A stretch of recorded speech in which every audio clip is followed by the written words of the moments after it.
Sir gas మంట తిన్న వెంటనే చెస్ట్‌లో అండ్ గొంతులో. ఎవరు చెప్పారు గ్యాస్ ఎసిడిటీ అని? దీన్ని జీఈఆర్డి అంటారు. Gastroesophageal reflex disease. అంటే పొట్టలో ప్రొడ్యూస్ అయిన యాసిడ్ గొంతు గొట్టం ఈసోఫేజస్కి రావటం వలన జరిగే ఇబ్బందే జీఈఆర్డి. అందులోకి ఎలా వచ్చింది సార్? ఏమీ లేదు సార్, డోర్ లూజ్ అయిపోయింది. ఎవరి డోర్? Lower ఈసోఫేజస్ sphincter. అది ఎందుకు లూజ్ అయింది? నువ్వు తాగే మందు, సిగరెట్, తీసుకునే స్ట్రెస్, కాఫీన్, నిద్ర లేకపోవడం, నైట్ అవుట్స్, వీటి వల్ల వచ్చింది. సరే దాన్ని ఎలా టైట్ చేసేద్దాం సార్ అంటే మామూలుగా అవ్వదు. అప్పుడు నువ్వేం చేయాలంటే like, share, comment, subscribe, follow, status పెడతావా? పెడతాను sir. Okay. PubMed based research ఏం చెప్తుందంటే అలోవెరా జ్యూస్ అండ్ లిక్కరిస్ రూట్, ఈ రెండు కాంబినేషన్ జ్యూస్ తాగితే ఎర్లీ స్టేజెస్లో ఉండే వాళ్ళకి బ్యూటిఫుల్గా తగ్గుతుంది.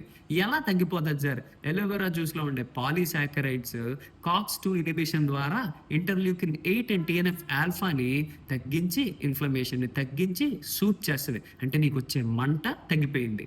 తర్వాత ఇంతకాలం డ్యామేజ్ అయిన వాల్ని, చుట్టూ ఉండే బ్లడ్ వెజల్స్ని రిపేర్ చేయడానికి గ్లికరిజిన్ అనేది లిక్కరిస్ రూట్లో ఉంటుంది. ఈ రెండు కలిపి ఒకటి ఫైర్ తగ్గిస్తే రెండోది వాల్ని బిల్డ్ చేస్తుంది.